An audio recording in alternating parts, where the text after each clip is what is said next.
Such a heart Madame Defarge carried under her rough robe. Carelessly worn, it was a becoming robe. A becoming robe enough, in a certain weird way, and her dark hair looked rich under her coarse red cap. Lying hidden in her bosom was a loaded pistol. Lying hidden at her waist was a sharpened dagger. Thus accoutred, and the word accoutred here means dressed, and walking with the confident tread of such a character, and with the supple freedom of a woman who had habitually walked in her girlhood barefoot and bare-legged on the brown sea sand, Madame Defarge took her way along the streets. Now, when the journey of the travelling coach, at that very moment waiting for the completion of its load, had been planned out last night, the difficulty of taking Miss Pross in it had much engaged Mr. Lorry's attention. It was not merely desirable to avoid overloading the coach, but it was of the highest importance that the time occupied in examining it and its passengers should be reduced to the utmost, since their escape might depend on the saving of only a few seconds here and there. Finally, he had proposed, after anxious consideration, that Miss Pross and Jerry, who were at liberty to leave the city, should leave it at 3 o'clock in the lightest wheeled conveyance known to that period. Unencumbered with luggage, they would soon overtake the coach, and passing it and preceding it on the road, would order its horses in advance, and greatly facilitate its progress during the precious hours of the night, when delay was the most to be dreaded. So here we find out that Mr.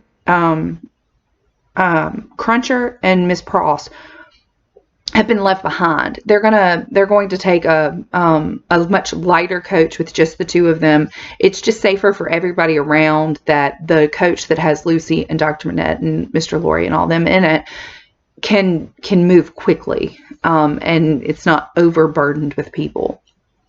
Seeing in this arrangement the hope of rendering real service in the pressing emergency, Miss Pross hailed it with joy.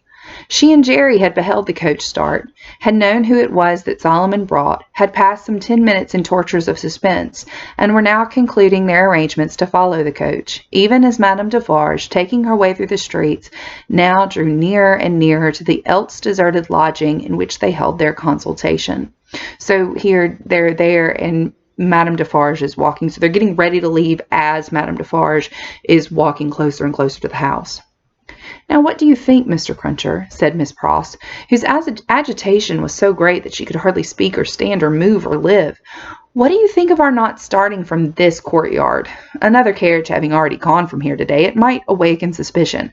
So here Miss Pross says, it may be kind of suspicious that one coach already left here and now another one is, and we don't want to alert anyone that the household is leaving France. "My opinion, miss," returned Mr. Cruncher, "is as you're right, likewise, but I'll stand by you right or wrong." "I'm so distracted with fear and hope for our precious creature," said Miss Pross, wildly crying, "that I am incapable of forming any plan. Are you capable of forming a plan, my dear Mr. Cruncher?" "Respecting a future spirit life, miss," returned Mr. Cruncher, "I hope so. Respecting any present use of this here blessed old head of mine, I think not. Would you do me a favour, miss, to take notice of 2 promises and vows, what it is my wish for to record in this here crisis?" "Oh, for gracious sake," cried Miss Pross, still wildly crying, "record them at once and get them out of the way like an excellent man." "First," said Mr. Cruncher, who was all in a tremble, and who spoke with an ashy and solemn visage, "them poor things well out of this. Never no more will I do it. Never no more." "I'm quite sure, Mr. Cruncher," returned Miss Pross, "that you never will do it again, whatever it is, and I beg you not to think it necessary to mention more particularly what it is." So here Jerry Cruncher saying, if we get out of this alive, I will never dig up corpses again. But he doesn't say that specifically, and Miss Pross is like, "I'm sure that you won't, and please don't tell me what you're talking about." "No, miss," returned Jerry, "it shall not be named to you. Second, them poor things well out of this, and never no more will I interfere with Miss Cruncher's flopping. Never no more." So here he says, not only will I stop doing illegal things, I'm going to stop Miss Cruncher from praying. "Whatever housekeeping arrangements that may be," said Miss Pross, striving to dry her eyes and compose herself, "I have no doubt it is best that Mrs. Cruncher should have it entirely under her own superintendence. Oh, my poor darlings! I go so far as to say, miss, moreover," proceeded Mr. Cruncher, with a most alarming tendency to hold forth as if from a pulpit, "and let my words be took down and took to Mr. Cruncher through yourself, that what my opinions respecting flopping has undergone a change, and that what I only hope with all my heart is Mrs. Cruncher may be a flopping right now." There, I hope she is, my dear man," cried the distracted Miss Pross, "and I hope she finds it answering her expectations." "Forbid it," proceeded Mr. Cruncher with additional solemnity, additional slowness, and additional tendency to hold forth and hold out, "as anything what I have ever said or done should be visited upon my earliest wishes for them poor creatures now. Forbid it, as we shouldn't all flop, if it was anyways convenient, to get 'em out of this here dismal risk. Forbid it, miss, what I say, forbid it." This was Mr. Cruncher's conclusion, after a protracted but vain endeavour to find a better one. And still Madame Defarge, pursuing her way along the streets, came nearer and nearer. "If we ever get back to our native land," said Miss Pross, "you may rely upon my telling Mrs. Cruncher as much as I may be able to remember and understand of what you have so impressively said, and at all events you may be sure that I shall bear witness to your being thoroughly in earnest at the dreadful time.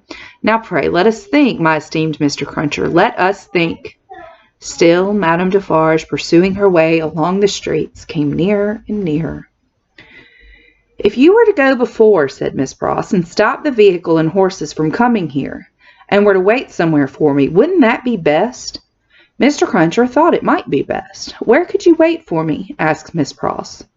Mr. Cruncher was so bewildered that he could think of no locality but Temple Bar. Alas, Temple Bar was hundreds of miles away, and Madame Defarge was drawing very near indeed. "By the cathedral door," said Miss Pross. "Would it be much out of the way to take me in near the great cathedral door between the two towers?" "No, miss," answered Mr. Cruncher. "Then, like the best of men," said Miss Pross, "go to the posting-house straight and make that change." "I'm doubtful," said Mr. Cruncher, hesitating and shaking his head, "about leaving you, you see. We don't know what may happen." "Heaven knows we don't," returned Miss Pross. "But have no fear for me. Take me in at the cathedral at 3 o'clock, or as near to it as you can, and I'm sure it'll be better than our going from here. I feel certain of it. There, bless you, Mr. Cruncher. Think not of me, but of the lives that may depend on both of us." So she comes up with this plan that he's going to go, and they've basically arranged for a coach to come to them, kind of like a taxi. And she says, "You go to them. Tell them that we've changed our mind. They're not supposed to come here. Go to the church down the road, and I'll meet you there around 3 o'clock. So that's what he does. And all this time, Madame Defarge is getting closer and closer and closer to this house. This exordium, and Miss Pross's two hands in quite agonized entreaty clasping his, decided Mr. Cruncher. With an encouraging nod or two, he immediately went out to alter the arrangements, and left her by herself to follow as she had proposed. The having originated a precaution which was already in course of execution was a great relief to Miss Pross. The necessity of composing her appearance so that it should attract no special notice in the streets was another relief. She looked at her watch, and it was 20 minutes past 2. She had no time to lose, but must get ready at once. Afraid, in her extreme perturbation, of the loneliness of the deserted rooms, and of half-imagined faces peeping from behind every open door in them, Miss Pross got a basin of cold water and began laving her eyes, which were swollen and red. Haunted by her feverish apprehensions, she could not bear to have her sight obscured for a moment at a time by the dripping water, but constantly paused and looked around to see that there was no one watching her. In one of those pauses she recoiled and cried out, for she saw a figure standing in the room. The basin fell to the ground broken, and the water flowed to the feet of Madame Defarge. By strange, stern ways, and through much staining blood, those feet had come to meet the water. Madame Defarge looked coldly at her and said, "The wife of Avermond, where is she?" It flashed upon Miss Pross's mind that the doors were all standing open and would suggest the flight. Her first act was to shut them. There were 4 in the room, and she shut them all. She then placed herself before the door of the chamber which Lucy had occupied. Madame Defarge's dark eyes followed her through this rapid movement, and rested on her when it was finished. Miss Pross had nothing beautiful about her. Years had not tamed the wildness or softened the grimness of her appearance, but she too was a determined woman in her own different way, and she measured Madame Defarge with her eyes every inch. You might, from your appearance, be the wife of Lucifer, said Miss Pross in a breathing. Nevertheless, you will not get the better of me. I am an Englishwoman.